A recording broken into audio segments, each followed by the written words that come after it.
అక్కడ. సో ఇంకొకటి ఇప్పుడు ఎడ్యుకేషన్ మినిస్టర్ ఉండాల్సిన అవసరం లేదా సార్ అసలు?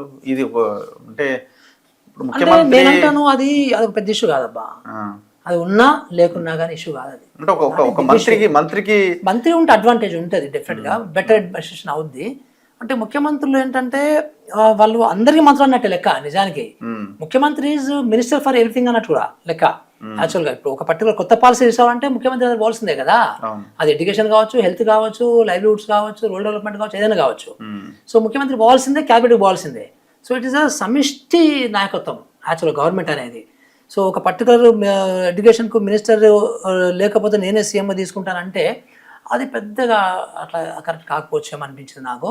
నేను కూడా ఒకసారి ముఖ్యమంత్రి గారికి కూడా చెప్పాను, సార్ మీరు వేరే ఇస్తేనే బాగుంటుంది, ఎందుకంటే దానికి చాలా ఫైల్స్ ఉంటాయి, కొన్ని వందల వేల ఫైల్స్ టీచర్లు ఈయన చేయాల్సిన పని ఈయనకి బర్డెన్ ఉంటుంది.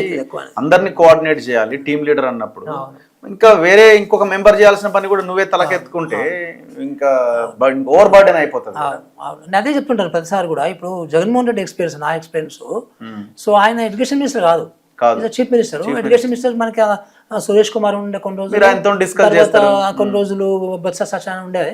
సో బట్ సీఎం ప్రతి 15 రోజులకు ఒకసారి మీటింగ్ పెట్టాడు ఎడ్యుకేషన్ మీద మా అందరితో. ఎవ్రీ 15 days టంచంగా పెట్టేవాడు. అక్కడ ఎడ్యుకేషన్ మినిస్టర్ ఉండేవాడు, ఫైనాన్స్ సెక్రటరీ ఉండేవాళ్ళు, ఎడ్యుకేషన్ కమిషనర్లు, సెక్రటరీ, నేను అడ్వైజర్, అందరం ఉండేవాళ్ళం. సో అందరూ చాలా కులం కూర్చొని డెసిషన్ మేకింగ్ అయ్యేదన్నమాట. సో అట్లా ముఖ్యమంత్రి గారు ఏ శాఖ అయినా కావచ్చు, సో అట్లాంటి మీటింగ్లు పెట్టచ్చు, అట్లాంటి పాలసీ డెసిషన్ చేయొచ్చు అనమాట, ఇర్రెస్పెక్ట్ ఆఫ్ మినిస్టర్ ఉన్నా లేకున్నా. సో బట్ ఎనీహౌ ఇక్కడ మినిస్టర్ గారు సీఎం గారు పెట్టుకున్నారు, it's okay fine, it's up to him, ఆయనకు అది ప్రిరాగేటివ్ ఉంది, పెట్టుకోవచ్చు, తప్పేం లేదు.